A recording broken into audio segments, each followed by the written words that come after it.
Ça a été un choc pour tout le monde.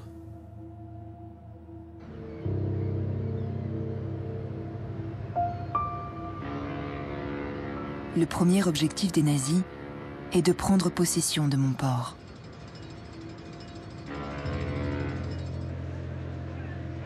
Et comme ils l'avaient fait à Paris, les soldats de la Wehrmacht n'hésitent pas à se filmer pour bien montrer que moi aussi, j'ai fini par leur appartenir.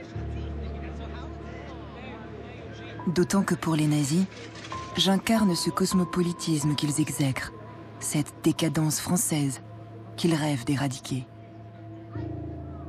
Heinrich Himmler, numéro 2 du Troisième Reich, dit de moi que je suis un nid de criminels, une porcherie qu'il faudrait nettoyer au plus vite. Les nazis n'attendent qu'un prétexte pour allumer un brasier qu'ils voudraient purificateur.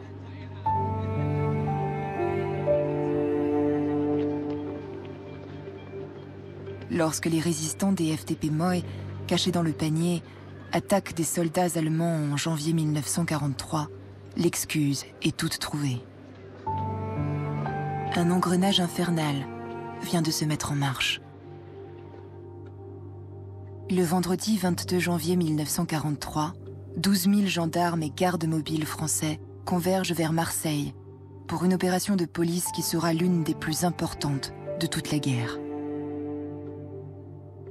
Depuis la préfecture, c'est René Bousquet, le secrétaire général de la police de Vichy, qui négocie avec les nazis l'ampleur de la répression, comme la cible des rafles. Les étrangers, les souteneurs des prostituées, et les juifs, déjà visés à Paris et en zone libre dès 1942.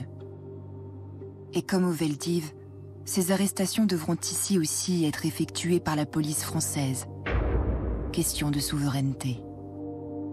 Alors, à la tombée de la nuit, les policiers vont rafler 1837 personnes dans les cinémas, les cafés et au domicile de familles juives qui viennent de débuter la fête du Shabbat.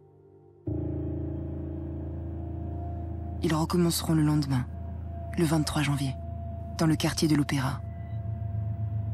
Là, on a raflé mon oncle, mes cousines 9 ans et 12 ans.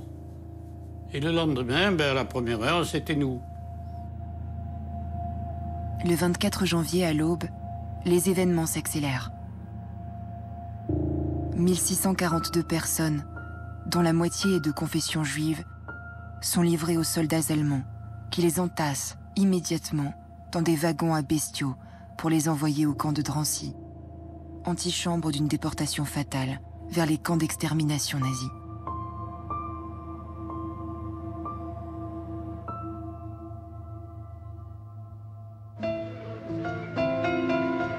Ce même matin, policiers français et soldats allemands envahissent les quartiers du Vieux-Port, autour de la place Victor Gélu, de la rue Bonnetterie et de la rue de la Caisserie.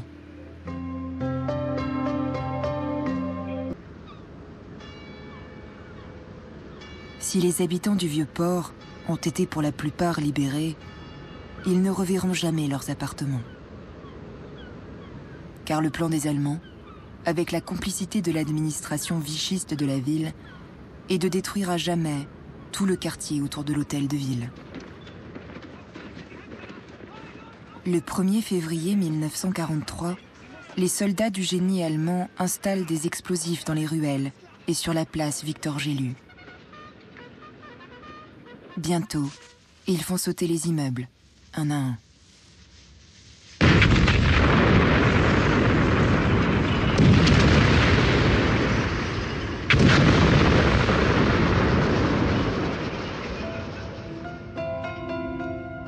En 2 semaines, 1500 bâtiments, 50 rues, 14 hectares de superficie partent en poussière. La folie et la haine des hommes viennent de me laisser une cicatrice sur le corps et dans le cœur qui ne pourra jamais s'effacer.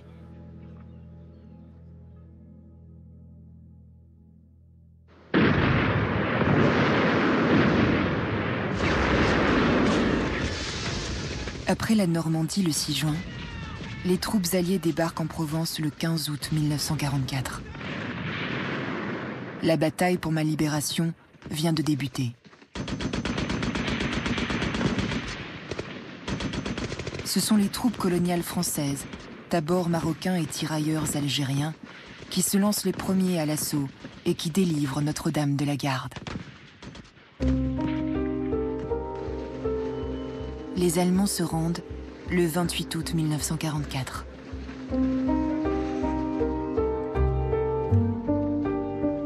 Moi, Marseille, je suis alors en partie détruite. Les Allemands ont fait s'effondrer un des pylônes du pont transbordeur et ils ont coulé des navires pour bloquer l'entrée de ma calanque. Dans mon port industriel, 200 bateaux ont été sabordés le long des 15 km de quais, désormais inutilisables. Et les bombardements alliés du 27 mai 1944, meurtriers et inefficaces, ont détruit des centaines d'immeubles et tué plus de 1800 personnes.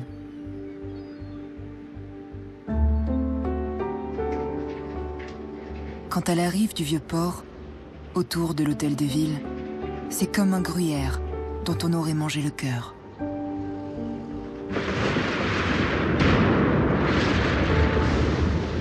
Dans ce paysage dévasté, il faut évacuer les millions de tonnes de gravats, dernière trace d'un monde englouti.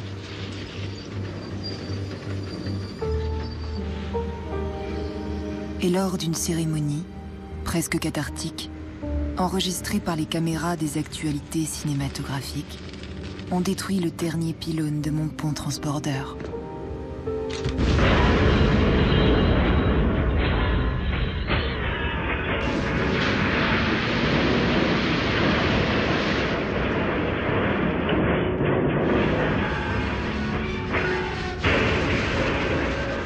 L'un de mes plus beaux symboles vient de disparaître définitivement.